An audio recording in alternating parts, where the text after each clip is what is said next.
ਗਊ ਟੈਕਸ ਬਿਲਕੁਲ ਦੇਣਾ ਬੰਦ ਹੋਣਾ ਚਾਹੀਦਾ। ਜੇਕਰ ਇਹਨਾਂ ਦੀ ਰੱਖਿਆ ਨਹੀਂ ਕਰ ਸਕਦੇ, ਇਹਨਾਂ ਦਾ ਕੋਈ ਪ੍ਰਬੰਧ ਨਹੀਂ ਕੀਤਾ ਜਾ ਸਕਦਾ, ਅੱਜ ਕਿਸੇ ਗੱਡੀ ਨਾਲ ਟਕਰਾ ਜਾਣ, ਗੱਡੀ ਦਾ ਨੁਕਸਾਨ ਹੋ ਸਕਦਾ ਹੈ।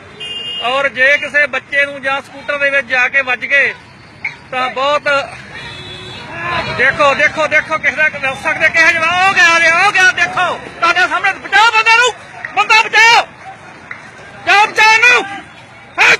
ਦੇਖੋ ਦੇਖੋ ਤੁਹਾਡੇ ਸਾਹਮਣੇ ਆ, ਦੇਖੋ ਬੰਦਾ ਮਹਾ ਬਚਾ ਲੈ, ਹਾਂ ਮਹਾ ਹੀ ਬਿਲਕੁਲ ਬਚਾ ਲੈ ਬੰਦਾ। ਦੇਖੋ ਇਹ ਦੇਖੋ ਹਾਲਾਤ, ਦੇਖੋ ਐਕਸੀਡੈਂਟ ਕਰਤਾ ਜੀ ਇਹਨਾਂ ਨੇ, ਲਾਈਵ ਐਕਸੀਡੈਂਟ ਦੇਖ ਲਓ ਤੁਸੀਂ, ਲਾਈਵ ਐਕਸੀਡੈਂਟ ਦੇਖ ਰਹੇ ਜੇ ਤੁਸੀਂ। ਦੇਖੋ ਪ੍ਰਸ਼ਾਸਨ ਨੂੰ, ਦੇਖੋ ਆਟੋ ਦੇ ਵਿੱਚ ਫਸ ਗਿਆ